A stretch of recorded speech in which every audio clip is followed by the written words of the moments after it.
주신 하나님 말씀은 시편 130편 1절에서 8절 말씀까지 우리 한 절씩 교독하도록 하겠습니다. 구약성경 899면입니다.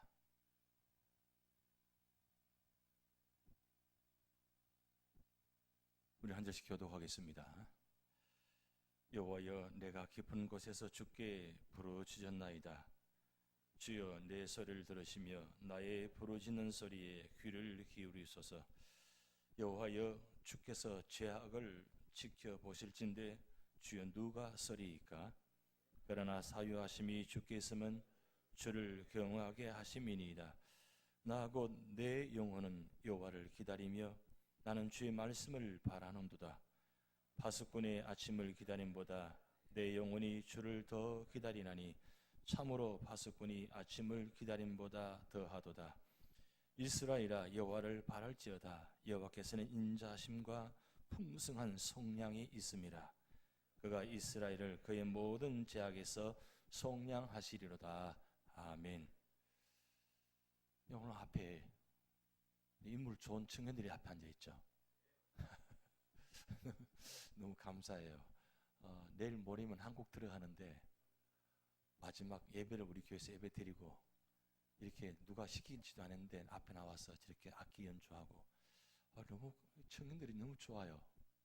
저는 너무 감동이에요. 사실은 참 시기에서도 하기 힘들어하는데 교회 들어오니까 그냥 자기가 늘 평소 하듯이 찾아가지고 그 앉아서 기타 치고 피아노 치고 다 하는 거예요. 너무 감사해서 하나님께서 우리 청년들 앞으로 가는 길 임마누엘 하나님 계셔서 이들이 앞으로 세계를 변화시키는 큰 축복자 될 줄 믿습니다. 예, 우리 청년들에서 기도 많이 해주시기 바랍니다. 지금 우리 한국에서 왔으니까 한국에 지금 좀 슬픈 일이 있습니다. 한 진보 정치인이 슬픈 일을 당해서 지금 한국에 굉장히 많이 슬퍼하고 있는 가운데 있습니다. 그렇게 정직하게 깨끗하게 살았다고 하는 분인데 그 많은 정치인 중에서도 사실 그분은 그래도 때가 묻지 않고 정직하게 살아가려고 한 그분인데 그분마저도 그렇게 아니라고 본인이 이야기했는데 마지막에 그런 모습으로 결국은 자기 유서에 자기 본인으로 직접 쓰면서 그런 모습 보면서 이렇게 그 유서의 내용을 썼습니다. 어떤 내용이냐면 돈은 받았지만 어떤 청탁도 없었고 대가를 약속한 바도 없었다. 그러면서 참으로 어리석은 선택이었으며 부끄러운 판단이었다. 이렇게 끝나버렸어요. 그리고 그 고층 아파트에서 투신 자살한 겁니다. 근데 저는 이분을 늘 이야기 많이 들렸으니까 종교가 어떤 종교인지를 한번 찾아보았습니다. 오늘 오후에 찾아보니까 이분은 무종교, 무신론자였어요. 무신론자였단 말이에요. 그렇게 한쪽 마음에, 목회자의 마음에 그런 마음이 들었습니다. 만약에 이분을 누가 옆에서 전도해서 하나님 믿게 했더라면 그렇게 깨끗하게 살아왔다고 한 분인데 사람은 완벽한 분이 어디 있겠습니까? 다 실수할 수 있고 또 받을 수 있고 또 추한 모습이 있을 수 있습니다만은 그러나 이분이 하나님을 만나고 참 진정으로 회개했더라면 과연 그런 모습으로 마지막 끝나게 했을까? 본인이 그렇게 유서를 썼잖아요. 참으로 어리석은 선택이었다. 그래요. 그게 참 국회의원을 하면 가장 급할 때 쉽지 않습니다. 유혹에. 쉽지 않은데 그런 순간에 그가 결국은 평생에 그렇게 하지 않다가 마지막 순간에 그가 그렇게 한 모습을 통해서 그리고 참 마지막 모습이 너무 안타까운 모습이 있잖아요. 저런 바람이 그럼이었습니다. 그분이 정말 저는 그분이 안 받는 줄 알았어요. 다 본인이 또 그렇게 마지막까지 이야기했기 때문에. 그런데 결국은 본인이 스스로가 받았다고 이야기했거든요. 그런데 차라리 죽음을 택하지 않고 특검에 나가서 내가 내 실수로 내가 받았습니다. 내가 감옥 가겠습니다. 회개합니다. 차라리 이렇게 했더라면 정말 더 위대한 정신이 되지 않을까, 되었지 않았을까. 그런 마음이 너무 마음이 안타깝고 마음이 아팠습니다. 왜 제가 오늘 이분 말씀드리냐면, 오늘 시편 130편 말씀을 보다가 사실은 정치 이야기는 원래 설교 때나 교회에서는 이야기 안 하는 것이 도리잖아요. 저도 이야기할 마음이 없습니다. 그런데 오늘 시편 130편이 바로 참회 시입니다. 비탄시 회개 시입니다. 성경에 시편에 특별히 이 비탄시 참회 시가 7편이 나옵니다. 7편이 나오는데 6편, 32편, 38편, 51편, 그리고 102편, 130편, 143편. 이게 7편이 나오는데 사실은 거의 대부분 다 다윗의 비탄시입니다. 그렇다면 다윗의 차이점은 무엇입니까? 우리가 일본적 알기는 다윗은 정말 위대한 성군이라고 이야기합니다. 그런데 마태복음 1장에 보면, 아니 사무엘상하에 보면 다윗이 사실은 말의 성군이지 실질적인 성군은 아니었습니다. 물론 단 한 번의 역사에 오점을 남긴 기록됩니다. 그렇지만 그 역사의 오점이 사실은 어떻게 보면 정말 우리가 인간적으로 이야기하기 힘든 그런 추악한 모습이잖아요. 그런 다윗도 그렇게 죄를 지었는데 다윗이 나단 선지자가 그를 죄를 지적할 때에 바로 엎드렸다는 거예요. 바로 회개했다는 거예요. 그래서 회개는 사실은 쉬운 게 절대 아닙니다. 회개는 아무나 하는 게 아닙니다. 실제 은혜를 받으셔야 돼요. 근데 축복 받으셔야 돼요. 회개도 함부로 되어지는 게 아닙니다. 그때 그 당시에 그런 주어진 상황에서 그 회개한다는 건 정말 쉬운 일 아닙니다. 특별히 왕이 되어서 왕의 입장에서 누구로부터 지적을 받고 누구로부터 그렇게 이야기를 들었을 때 왕의 입장에서 바로 엎드린다는 건 그때 당시에 있을 수 없는 일입니다. 그런데 그 왕이 그 선지자 이야기를 듣는 순간에 그 엎드린 모습, 그 모습 보면서 그런 생각이 좀 많이 들었습니다. 이 한 정치인이 이런 모습 속에서 마지막까지 그분은 자존심을 지키고 자존감 하나로 살아가는 분인데 그것 지키려고 결국 마지막 그런 방법을 택할 수밖에 없었다는 사실, 너무나 안타까운 일이잖아요. 여러분, 우리가 신앙인 입장에서 우리가 단순히 죽음으로 끝나는 문제 아니라 이런 사건들을 보면서 과연 신앙인 입장에서 우리는 어떻게 판단할 것인가? 그런데 지금 한국에 그 사건에 대해서 굉장히 많이 미화시켜 나오고 있습니다. 흑백 논리로 판단하고 그리고 미화시켜 나가면서 그 잘못은 언제 간데 없고 그리고 전부 다 미화시켜 가지고 포장해 버려 나갑니다. 그렇게 남을 지적하고 남을 그렇게 저주하듯이 비판한 사람들이 이런 부분에서는 굉장히 미화해서 나가는 모습 보면서 야, 판단 기준이 어디 있는가? 그것을 좀 많이 생각해 볼 수 있습니다. 오늘 시편 130편, 특별히 이 시편 130편은 이 130을 통해서 많은 사람들이 은혜 받고 감동받고 변화받는 분들이 참 많습니다. 그런데 그 중에서도 성 어거스틴 초대 교부식에 대해 가장 유명한 분이잖아요. 이 성 어거스틴이 오늘 본문 4절 말씀, 그러나 사유하심이 주께 있으면 주를 경외하게 하심이니다. 이 말씀을 마지막 임종 직전에 거의 벽에다가 붙여놓고 이 말씀을 묵상하고 마지막 하나님 부르심 받았다고 합니다.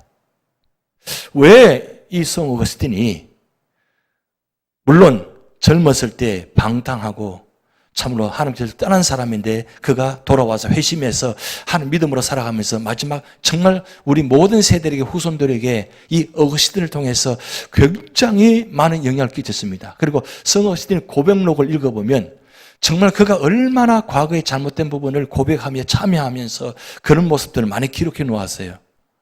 그러면서 그가 마지막 남은 생애 동안 얼마나 하나님 앞에서 참되게 살아가고 진실되게 살아가고 그리고 많은 영향을 끼쳤습니다. 그런데 그런 그도 마지막 임종 직전에 이 시편 130편 참회시의 4절 말씀을 벽에 붙여놓고 이 말씀 보면서 기도했다는 거예요. 무슨 내용입니까? 사유하심이 주께 있으면 이걸 세복력성에 보면 이렇게 해석해 놨어요. 용서는 주님만이 할 수 있는 것이므로 우리가 주님만을 경외합니다. 용서는 사람이 하는 것이 아니고 하나님이 하시는 겁니다. 사람이 용서할 수 없습니다. 사람은 절대 용서할 수가 없습니다. 왜냐하면 우리는 용서할 수 있는 그 특권이 없습니다. 그리고 할 수도 없어요. 말은 우리가 용서한다고 하지만 실제로 우리 마음속에는 용서하지 않습니다. 왜요? 우리 마음속에 그런 가득 찬 부분이 있기 때문입니다. 그런데 용서는 누가 하시느냐? 하나님이 하시는 거예요. 그런데 성 어거스틴이 어떻게 이 4절 말씀을 그렇게 묵상했습니까? 그가 그렇게 고백하고 회개했습니다. 주께 돌아왔습니다. 믿음으로 살았습니다. 그런데 그런 그도 마지막 하나님을 곁에 가려고 하니까 자기 자신을 보니까 너무나 부끄럽다는 거예요. 너무나 부끄럽다는 거예요. 그래서 사유하심이 주께 있음을 주를 경외하게 하심이니이다. 마지막까지 회개하면서 그런 하나님 부르심 받았습니다. 그래서 오늘 시편에 이 6편, 32, 38, 52, 102, 130편, 143편 이 말씀을 우리가 7편을 우리가 반드시 기억하셔야 됩니다. 보통 이 참회시, 이 비탄시는 사순절 기간에 많이 읽는 본문입니다. 왜 사순절 기간에 많이 읽느냐? 우리가 주님의 십자가를 바라보면서 주님께서 나를 위해서 십자가를 지어서 죽으셨는데 왜 나를 위해 죽으셨습니까? 우리의 죄 때문에. 그런데 진짜 우리가 회개해야 되는데 회개할 우리는 회개하지 아니하고 나하고 전혀 상관없는 그 주님께서 오히려 나의 죄를 위해서 십자가에 죽으셨다는 사실, 이게 얼마나 기가 막힌 일이에요. 그래서 사순절 기간마다 하나님은 우리에게 이 시편 이 7편의 참회시를 통해서 우리에게 회개하라고 이야기합니다. 그래서 신앙의 출발은 회개부터 출발합니다. 믿음의 출발이 아니라 회개가 시작입니다. 그래서 진정한 회개가 있는 자는 그 위에 믿음의 축복이 주고 축복의 선물이 주시는 겁니다. 그래서 우리는 사실은 날마다 회개하며 살아가야 되는 모습들이죠. 나는 죄 짓고 싶지 않은데 사실은 우리 마음은 그렇잖아요. 예수 믿고 구원받는 그 순간 우리 속에 모든 죄의 목록들이 다 사라지고 정말 깨끗하게 진실되게 정직하게 살아가면 얼마나 좋겠습니까? 그런데 그렇지 않다는 거예요. 왜 깨끗하게 다 이 죄 목록들을 없애주지 않습니까? 죄가 그만큼 무섭다는 사실. 그리고 로마서 1장에 보면 그 죄 목록들이 기록되어 있는데 내 속에 있는 죄가 얼마나 많이 담겨 있는지 나뿐만 아니고 모든 사람이 똑같습니다. 누구에게만 특별하게 살인자에게만 특별하게 그런 죄 목록이 있는 것이 아니라 나에게도 그런 죄 목록들이 우리 속에 있다는 거예요. 그건 단지 우리가 드러나지 않을 뿐이에요. 나타나지 않을 뿐이에요. 그런데 언제 어느 순간 나도 모르게 그런 제목들이 순간순간 나타날 때가 있다는 거예요. 그럴 때 성령께서 우리 속에 계셔서 우리를 눌러주시니까, 우리를 이기게 해주시니까 그나마 이렇게라도 믿음 생활하고 이렇게라도 예배 드릴 수 있다는 사실이에요. 그런데 세상 사람들은 하나님 믿지 않기 때문에 그 속에 성령이 없기 때문에 이런 제목들은 있는데 그대로 다 나타납니다. 그게 세상이에요. 그래서 세상과 교회의 차이점은 바로 그겁니다. 세상은 제목록 있는 그대로 다 나타나는 것이 세상이고, 교회 안에는 제목록들을 비록 갖고 있지만 성령 하나님께서 우리를 다스려 주시니까 감추어져 있는 거예요. 그런데 어떻습니까? 오늘 교회 안에도 이런 제 목록들이 어느 순간에 자기도 모르게 드러날 때가 있다는 거예요. 왜 그런 줄 아십니까? 교회 안에 있지만, 예배 드리고 있지만 하나님 안에 있지 않기 때문입니다. 하나님을 떠나기 때문입니다. 하나님을 진실되고 믿지 않기 때문입니다. 그렇기 때문에 분명히 교회 안에 있습니다. 예수 믿는 것 같습니다. 그런데 어느 순간 보면 그런 모습들이 나도 모르게 드러나요. 그렇다면 그렇게 드러난다고 해서 우리가 비탄하고 비판하고 저주할 수 있나요? 우리가 심판할 수 있나요? 그러면 그분과 나 차이점이 있나요? 단지 그분은 드러난 것이고 나는 드러나지 않은 것뿐입니다. 사실은 다 똑같아요. 그렇기 때문에 오늘 시편 이 130편을 통해서 그가 어떻게 부르짖는지 네 가지 모습으로 지금 부르짖는 모습이 나타납니다. 여러분, 회개하는 사람은 첫째 반응이 부르짖는 겁니다. 부르짖는 것이 바로 회개의 출발입니다. 오늘 1절, 2절 말씀 한번 보시겠습니다. 여호와여, 내가 깊은 곳에서 주께 부르짖었나이다. 주여, 내 소리를 들으시며 나의 부르짖는 소리에 귀를 기울이소서. 이 부르짖는다 말이 1절, 2절에 두 번이나 반복되어 있습니다. 뭘 부르짖는 겁니까? 자기의 잘못. 근데 사실은 오늘 시편 130편은 개인적인 비탄 시도되지만 전체를 사실은 다 이야기하는 겁니다. 우리 모두가 다 죄인이기에 이 말씀 앞에서 우리가 부르짖어야 된다는 거예요. 뭘 부르짖어야? 회개를 부르짖어야, 자기 잘못을 부르짖는 거예요.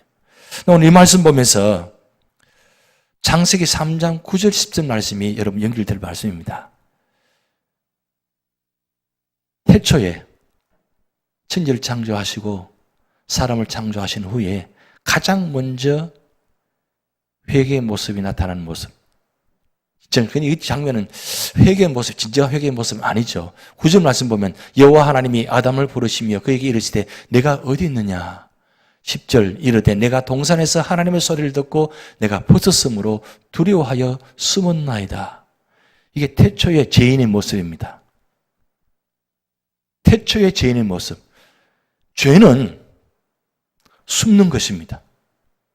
그래서 죄는 일단 드러나지 않게 하려고 합니다.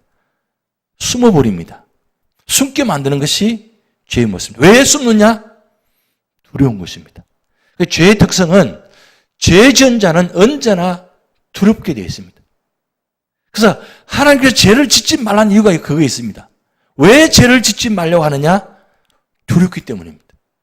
그래서 죄 지은 사람의 특징이 언제나 숨고 두려워서 숨다. 왜 숨느냐? 두렵기 때문입니다. 그만큼 뭐요? 이 두렵다는 겁니다. 죄 지은 모습이. 보세요. 지금 하나님께서 지금 찾고 계시잖아요. 평소에 하나님은 아담과 늘 가까이 지내는 분입니다. 친구처럼 그렇게 동행하신 분입니다.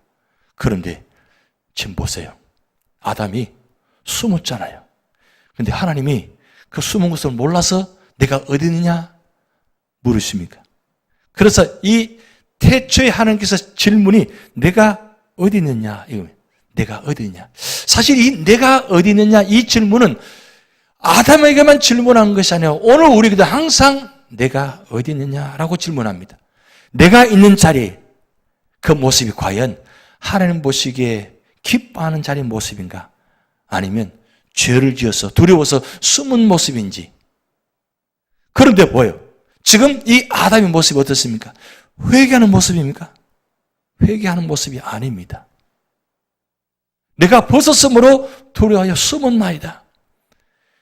원래 이 아담의 모습은 벗은 모습입니다.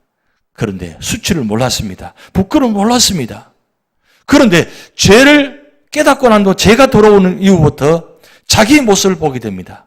자기의 모습 보니까 원래 수치스러운 모습이 아니에요. 가장 아름다운 모습, 가장 자연스러운 모습, 그런 모습인데 죄가 들어오니까 그 가장 아름다운 모습이 가장 수치스러운 모습으로 바뀌어져 버립니다. 이것이 죄의 특성적인 모습이에요. 오늘 하나님께서 여러분들에게 늘 묻고 계실 겁니다. 내가 어디 있냐? 그래서 우리 있는 자리가 하나님 보시기에 떳떳한 자리, 믿음의 자리가 되셔야 됩니다. 그럴 때에 하나님은 그 믿음의 자리를 통해서 축복하신다는 사실이에요. 그리고 두 번째 자리는 요나서 2장 5절 보면 요나가 물 속에 있는 고레배 속에서 지금 고백하는 기도 내용입니다. 한번 같이 읽어보시겠습니다. 물이 나를 영혼까지 둘러싸우며 기쁨이 나를 에워싸고 바다품이 내 머리를 감쌌나이다. 지금 물 속에서, 고리배 속에서 지금 요나가 기도하고 있는 장면입니다. 가장 밑바닥까지 내려가 있는, 그런데 이 아담과 차이점은 뭐냐면 요나는 지금 회개하고 있다는 거예요. 회개 부르짖음입니다. 회개 부르짖음의 시작은 나를 던지라 했어요. 자, 풍랑 가운데서, 이 풍랑 가운데서 선조들이 지금 찾아냅니다. 왜 이런 일들이 있느냐? 밑에 뱀이 들어가 보니까 지금 요나가 잠을 자고 있습니다. 지금 곧 죽게 되는데 이런 일들이 드러나면서 요나가 이 일을 하나님께서 하신 것을 깨닫고 난 후에 그래 나를 바다에 던지라. 그러면 풍랑이 잔잔할 것이다. 그래서 자기를 던졌습니다. 던지니까 바다가 잔잔해졌습니다. 그런데 던져지는 순간에 자기가 다 죽는 줄 알았어요. 그런데 하나님께서 고래를 준비하셔서 그 던지는 순간 삼켜서 보르크에서 3일 동안 있었습니다. 그래서 이 3일 동안은 무슨 예표냐면 예수님께서 무덤 속에 계시는 3일간 예표입니다. 이 장면을 보여주시고 계십니다. 근데 중요한 건 요나가 이 고로배 속에 있으면서 회개했다는 거예요. 여러분 입장을 바꿔서 한번 생각해 보시기 바랍니다. 내가 그런 고난의 자리에, 절망의 자리에 있다면 과연 나 때문입니다. 나를 던져주시옵소서. 내가 잘못했습니다. 그렇게 회개할 수 있을까요? 쉽지 않을 것입니다. 그래서 우리가 고난을 만날 때에 이 고난이 왜 나에게 왔는가? 왜 우리 교회에 왔는가? 우리 가정에 왔는가? 먼저 살펴보셔야 됩니다. 그런데 살펴보시면 사실은 내가 잘해서, 내가 믿음대로 살아서 내가 고난이 온 것보다는 내가 잘못해서, 내가 실수해서, 내가 뭔가 하나님 앞에 막힌 것이 있어서 잘못한 것 때문에 사실은 고난이 당한 것이 더 많다는 사실이에요. 그렇다면 어떤 고난이든지 간에 그 고난 앞에서 내가 하나님 앞에서 우리가 깨달을 때 하나님, 내가 하나님 앞에 잘못했습니다. 라고 회개할 수 있는 믿음의 사람. 그러면 고난의 문제는 거기부터 해결되기 시작합니다. 그래서 어떤 문제든 간에 회개부터 시작하면 하나님은 그 문제를 해결해 나가기 시작합니다. 그런데 하나님은 회개할 때까지 기다리십니다. 그런데 그냥 기다리시는 게 아니라 회개하게끔 우리를 징계하신다는 거예요. 그런데 잘못했어도 하나님 징계하지 않는 분이 있습니다. 우리 일반적으로 그렇잖아요. 저런 아픈 사람, 저런 악한 사람은 왜 하나님 가만두시냐고 우리 일반적으로 이야기하잖아요. 저렇게 믿음대로 사는 사람은 그렇게 고난당하는데 왜 저렇게 믿음대로 살지 않는 분은 저렇게 고난당하지 않고 오히려 더 떳떳하게 더 잘되고 더 잘 사는 것 같고 더 잘하는 것 같아요. 그럴 때마다 하박국 선지자처럼 원망하죠. 어떻게 세상에 이럴 수 있습니까? 하나님 어떻게 이럴 수 있습니까? 라고 질문할 수 있죠. 그런데 그것이 가만두시는 것이 과연 축복일까요? 악한 자의 평안함이, 악한 자의 평탄함이, 형통함이 과연 그게 축복일까요? 아니 반대로 믿음으로 사는 자가 진정 고통받는 것이 과연 그게 축복이 아니라 고난일까요? 저주일까요? 심판일까요? 이거 우리가 잘 구분하셔야 됩니다. 잘 판단하셔야 됩니다. 여러분, 하나님과 관계없이 그리고 하나님을 축복하지 않은 상태에서 평안한 것은 진정한 축복이 아닙니다. 중요한 건 평안함이 아니라 태풍의 눈 속에 들어가 있는 겁니다. 여러분, 태풍의 눈 속에 들어가 있는 데는 고요합니다. 그런데 태풍이 몰아치면 제일 먼저 당하는 것이 태풍의 눈 속에 있는 것입니다. 지금 악한 자의 평탄함은 태풍의 눈 속에 들어있기 때문에 그것이 굉장히 오래 평안한 것 같고 누가 봐도 뭔가 좀 옳은 것 같지 않은 모습인 것 같지만 하나님 정하 시간 때 되면 하나님은 생각지도 않은 놀라운 방법으로 하나님께서 심판하신다는 거예요. 그런데 우리 믿음의 사람은 심판하시는 것이 아니라 징계하십니다. 그래서 히브리서 11장, 12장 이 두 장이 굉장히 중요한 장인데 히브리 11장은 믿음 장입니다. 그런데 히브리서 12장은 징계장입니다. 믿음장 다음에 왜 징계장을 배치해 놓았을까? 한번 생각해 본 적이 있었습니까? 믿음으로 사는 사람은 절대로 평안함이 없다는 거예요. 반드시 믿음으로 사는 사람은 징계가 따릅니다. 그래서 징계가 없는 사람은 사생자라 그랬어요. 그 정도로 아주 단언해 놓았습니다. 오늘 시편 기자가 개인적이든 어떤 국가적으로 그 회개하던 모습이든 간에 그 모습이 뭡니까? 꼭 요나 뱃속에 들어가서 깊은 바다에 깊은 곳까지 들어가 있는 것처럼 지금 그가 고백하잖아요. 여호와여, 내가 깊은 곳에서 주께 부르짖었나이다. 깊은 곳에 있으면서 주께 부르짖지 않은 사람이 많다는 겁니다. 그런데 오늘 시편 기자는 깊은 곳에 들어가 있음에도 불구하고 그가 주님께 부르짖고 있다는 거예요. 이것이 사실은 문제 해결의 시작입니다. 우리가 신앙생활을 하시면서 보면 정말 저분은 믿음대로 사는 분이고 어떤 어려움도 이겨내시는 분인 것 같은데 어느 날 순간에 보면 왜 안 나오세요? 안 나타나세요? 그래서 궁금합니다. 왜 그런가 들여다보면 시험 받았어요. 어떤 어려움을 당했어요. 그러면 우리가 일반적으로 생각하는 저분만큼은 어떤 어려움 당해도 이 기도의 자리를 지키고 예배의 자리를 지키게 되잖아요. 근데 왜 떠나는 거예요? 왜 나타나지 않은 기도 자리를 지키지 않는 거예요? 그러면 그동안 평소에 우리가 믿음 생활하는 것, 그 모습이 과연 어떤 모습일까요? 우리가 보기에는 굉장히 믿음으로 사는 것 같은데 하나님 보시기에는 아니었다는 거예요. 하나님 관계 속에서 뭔가 문제가 있었다는 사실이에요. 그런데 보면 믿음도 사는 것 같은데 언제나 자리를 지키면서 언제나 보면 하는 분은 언제나 변함없이 그 자리를 지키는 분이 계십니다. 특별하게 믿음으로 사는 것 같지도 않은데 언제나 그 자리를 지키면서 끝까지 믿음을 지키는 분들이 계십니다. 분명히 저분 외적으로 봤을 때는 어려움도 많이 당하고 힘든 일도 많이 당할 것 같은데 보면 들여다보면 힘든 일 당하고 어려움을 당해요. 한 가지 아니고 두 가지, 세 가지가 당하고 있어요. 그런데 전혀 표를 내지 않아요. 그리고 언제나 기도의 자리를 지킵니다. 변함없이. 이게 과연 우리가 어떤 모습을 판단할 것입니까? 근데 오늘 진정한 축복은 깊은 곳에서도 주께 부르짖다는 겁니다. 이건 누구도 장담 못하는 겁니다. 그런데 중요한 건 이렇게 어려움 당하고 깊은 곳에 들어갔을 때 주께 부르짖는 자가 진정한 구원자요 축복자입니다. 여러분이 그런 분 되시기 바랍니다. 내가 어려움을 당할 때 더 하나님께 주께 부르짖는 성도, 더 하나님 앞에서 나와서 엎드리는 성도, 그것이 바로 1절, 2절에 나타나는 바로 회개 부르짖음입니다. 그런데 단순히 부르짖는 것이 뭐냐? 단순히 부르짖음이 아니라 하나님, 내가 잘못했습니다. 다 나 때문입니다라고 회개 부르짖음이 있는 거예요. 그리고 두 번째는 뭐냐면 오늘 3절, 4절 통해서 이 부르짖음은 용서를 구하는 부르짖음입니다. 우리 3절 같이 읽어봅니다. 여호와여, 주께서 제약을 지켜보실진데 주여 누가 쓰리까? 4절, 그러나 사유하심이 주께 있으면 주를 경외하게 하심이니이다. 주께서 제약을 지금 지켜보신다 그랬어요.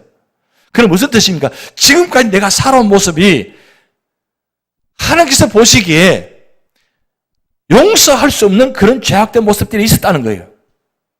그런데 오늘 이 시편 기자는 그런 죄악된 모습들을 이 고난 가운데서 하나씩 덜쳐내서 하나님, 내가 이렇게 잘못했습니다. 내가 이렇게 잘못했습니까? 이럴 때 내가 믿음으로 살지 못했습니다라고 고백하고 있다는 거예요.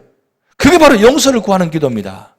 우리가 회개한다는 것은 여러분 회개해 보실 때 알겠지만 회개는 단순히 지금뿐 아니라 과거까지 다 보면 회개할 때 다 덜쳐냅니다. 근데 그 덜쳐내는 것이 내가 덜쳐내는 것이 아니라 성령께서 내 속에 내 과거의 생각까지 다 덜쳐내서 다 회개하게 만드십니다. 내가 놓쳤던 것, 내가 분명히 회개했는 것 같은데 회개하지 않는 부분까지 있다는 거예요. 그것까지도 뭐요? 생각나게 하셔서 회개하게 하는 것, 용서를 구하게 하는 기도. 그게 바로 성령의 역사입니다. 근데 이 성령의 역사도 진정으로 회개하는 사람에게 주시는 축복입니다. 오늘 시편 기자가 주께서 제약을 지켜보실진데, 이 지켜보실진데는 과거와 현재가 같이 의미가 담겨 있습니다. 과거에 이 시편 기자의 모습을 지금 하나님께서 보셨다는 뜻입니다. 그리고 지금도 여전히 죄투성을 갖고 있다는 모습을 먼저 말씀하고 있는 겁니다. 그것을 이 시편 기자가 회개의 자리에 있으니까 하나님이 내 죄 목록들을 하나씩 하나씩 다 살펴보신다는 것을 깨닫게 된 거예요. 그전까지 깨닫지 못했는데 하나님이 엎드리니까 이것이 깨닫게 된 거예요.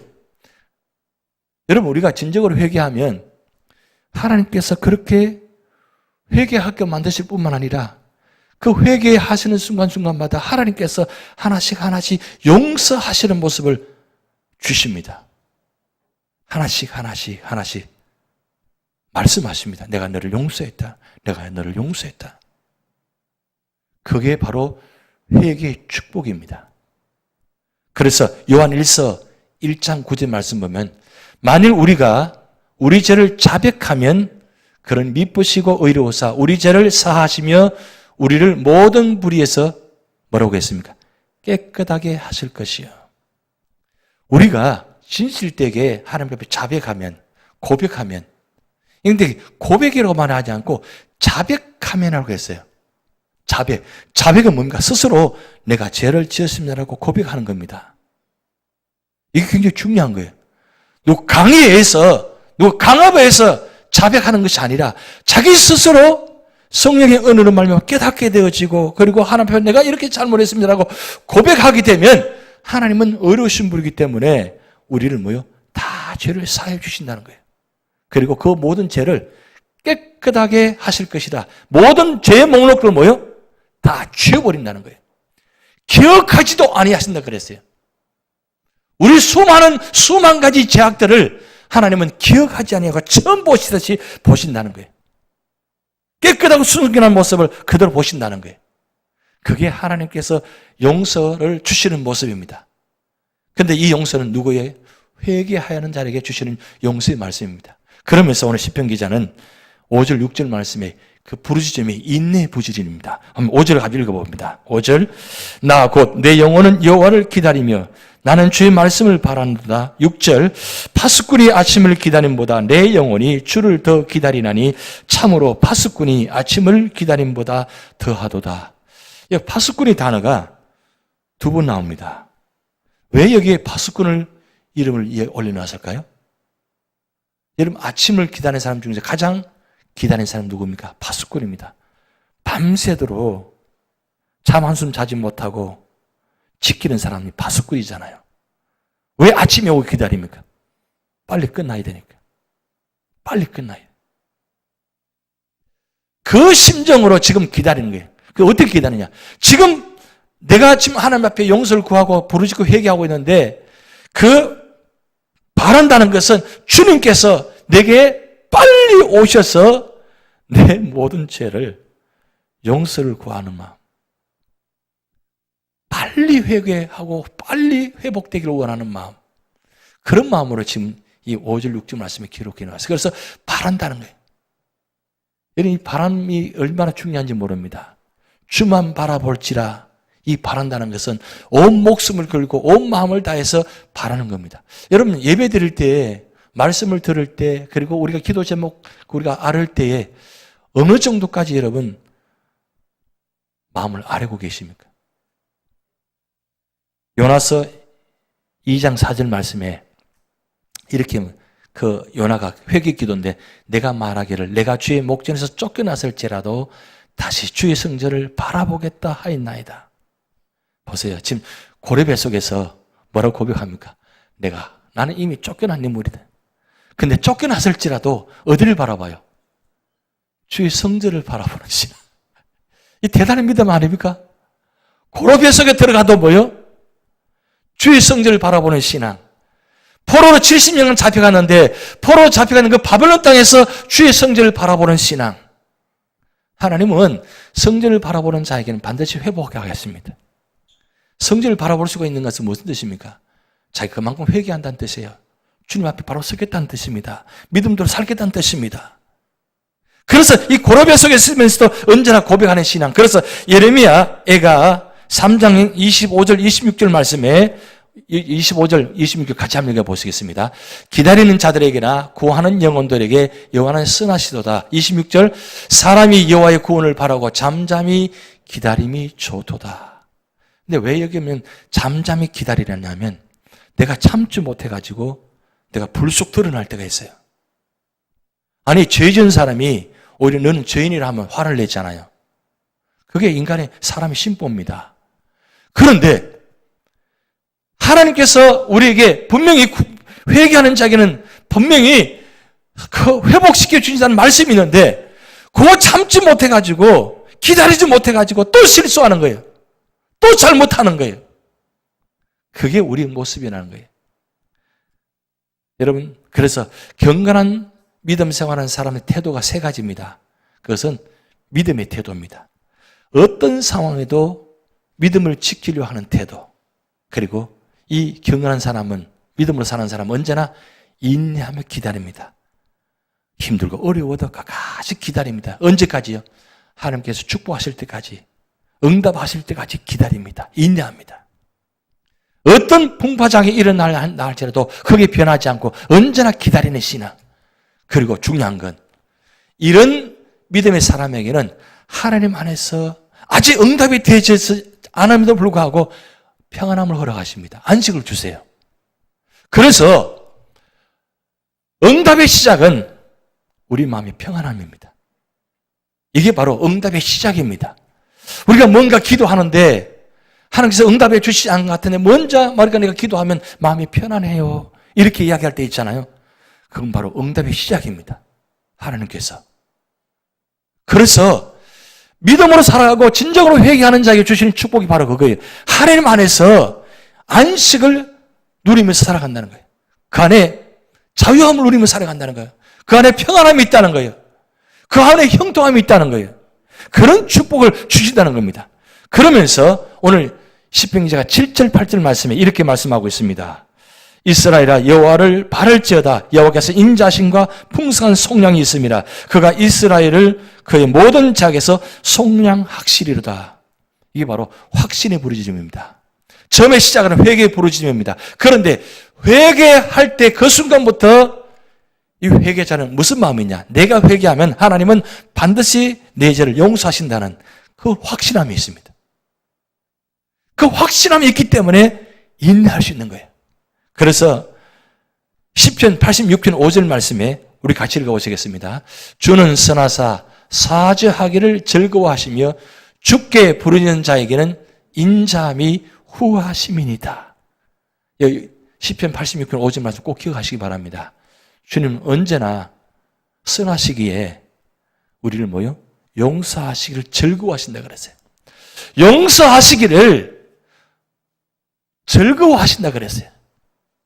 오히려 기다리십니다. 하나님께서 우리를 용서하려 하시려고 기다리시고 그리고 회개하시길 기다리신다는 거예요. 그리고 회개만 하면 부르짖는 자에게는 뭐예요?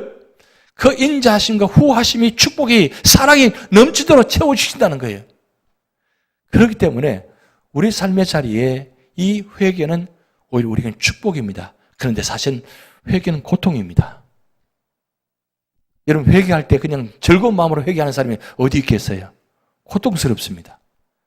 근데 그 고통의 과정을 거치지 않으면 하나님께서 평안함을 주시지 않습니다. 왜요? 기쁨을 2배나 더 해주시려고, 은혜를 2배를 더 해주시려고. 그냥 회개하는데 아무 고통 없이 그냥 그렇게 용서해 주시면 그게 진정한 우리가 회개함이 이루어지겠습니까? 회개함이 고통스러워야 부활의 기쁨도 더 큰 것입니다. 예수님께서 십자가 죽으신 그 고통은 세상에서 가장 큰 고통입니다. 그런데 단순히 십자가 고통 때문에 큰 고통이 아니라 그 십자가의 고통보다 더 큰 것이 있습니다. 그래서 무슨 고통인 줄 아십니까? 윤리 모든 사람들의 그 죄의 고통입니다. 죄의 고통을, 윤리 모든 사람의 죄의 고통을 당신 자신이 짊어지셔야 되니까 그것이 십자가 고통보다 더 고통스러운 거예요. 그래서 겟세마네 동산에서 할 수만 있으면 이 잔을 지나가게 하옵소서. 그렇게 예수님이 기도하신 이유가 뭔 줄 아십니까? 십자가 고통 그 순간에 그 죄의 고통이 얼마나 큰지를 미리 보셨기 때문에 할 수만 있으면 지나가게 하옵소서. 예수님이 그 십자가의 고통을 미리 보시지 않았더라면, 그리고 인류의 모든 죄를, 우리의 죄를, 그 고통이 죄가 얼마나 큰지를 보시지 않았더라면 그렇게 기도하지 않았을 겁니다. 그런데 그 겟세마네 동산에서 기도할 때에 그 앞에 무엇을 보셨느냐? 바로 인류의 죄를, 그가 죄가 얼마나 큰지, 죄가 얼마나 심각한지. 하나님께서 노아 홍수를 통해서 인류 모든 사람을 다 심판하실 때 그 모습, 그리고 요한계시록에 나타난 그 1차, 2차, 3차의 그 심판의 모습, 그 모습을 주님은 다 보셨기에 십자가 고통을 할 수만 있으면 좀 지나가게 하옵소서 그렇게 하셨다는 겁니다. 오늘 우리의 죄가 그만큼 크다는 겁니다. 근데 그런 죄가, 내가 담당할 죄를 주님께서 지심으로 말미암아 그 회개의 고통이 얼마나 크신지 아시잖아요. 그렇기 때문에 우리가 편안하게 즐거운 마음으로 회개할 수는 없습니다. 회개는 반드시 고통을 수반합니다. 그런데 그 고통을 크면 클수록, 느끼면 느낄수록, 그리고 진정으로 고통을 회개할 때에 하나님은 은혜 주시는 축복이 바로 부활의 축복을 역사를 나타내신다는 거예요. 오늘 시편 기자가 이 참회시, 6번째 참회시, 이 참회시가 오늘 주시는 교훈입니다. 시편 기자가 이 참회시를 통과했기에 바로 확신이 이루어지는 거예요. 그런데 진정한 1절, 2절의 회개가 없었다면 이런 확신도 없었다는 사실이에요. 우리는 할 수만 있으면 이런 죄를 지어서는 안 되죠. 할 수만 있으면 회개하지 않고 은혜 가운데 믿음을 살았으면 좋겠습니다. 또 그렇게 살아야 됩니다. 그런데 우리는 부지불식간에 나도 모르게 죄를 짓잖아요. 그럴 때마다 하나님께 엎드리시면 그 엎드림의 회개를 통해서 하나님은 우리에게 진정한 축복이 이루어진다는 사실입니다. 그 축복을 체험하는 여러분 되시기 바랍니다.